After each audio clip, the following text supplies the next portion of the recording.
គ្នាបងមិនប្រកែកនឹងស្រី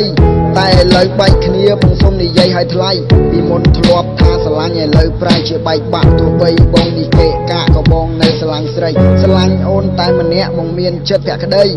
បងមិនតែនឹងលួចលាក់ដូចជាប្រុសដតីមិនដេចខ្លួនបោកស្នេហ៍បងឲ្យឈឺចាប់រីងរៃទុកឲ្យបងរស់នៅក្នុងភ្លើងស្នេហ៍ឲ្យវិជ័យមិនអីទេសូមស្រីទៅចុះថ្លៃក្បត់ស្នេហាបងរំតាមអាតាចង្រៃគេមានលុយគេមានឡានគេមានខ្សែកខ្សែដៃទុកគេនោះមុខអាក្រក់ក៏គេនៅតែសង្ហាស្រឡាញ់អ្នកទី3អូនសំណាងឲ្យជីវ៉ាមិនដូចបងអ្នកក្រឲ្យកូនអ្នកស្រែចង្ការខោមិនខោឲ្យមិនឲ្យមុខវិញដូចស្វាអូនឯងគិតត្រូវហើយទៅឲ្យបានសុខណាស់មិនបាច់ត្រឡប់មកវិញទេនាំតែបងឈឺក្បាលចេញឲ្យឆ្ងាយពីបងទៅបងលែងត្រូវការស្រីដូចអូនឯងនឹងបងមិនយកទេណាហើយជំនៀងមួយនេះបងផ្ញើជូនជីវ៉ាពេលអូនស្ដាប់រួចហើយសូមអូនគិតពិចារណាបើអូនខឹងបងពេកទៅលោតទឹកទៅជីវ៉ាគេមិនស្រឡាញ់អូនព្រោះគេមានប្រពន្ធកូនចំណែកឯរួចអូនត្រឹមជាស្រីសំផឹង Majesty Records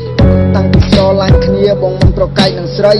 តែឥឡូវបែកគ្នាបងសុំនិយាយឲ្យថ្លៃពីមុនធ្លាប់ថាស្រឡាញ់ឥឡូវប្រែជាបែកបាក់ទោះបីបងនេះកេកាក៏បងនៅស្រឡាញ់ស្រីស្រឡាញ់អូនតែម្នាក់បងមានចិត្តភក្តីបងមិនតែនឹងលួចលាក់ដូចជាប្រុសដតីមិនដេចខ្លួនបោកស្នេហ៍បងឲ្យឈឺចាប់រីងរៃ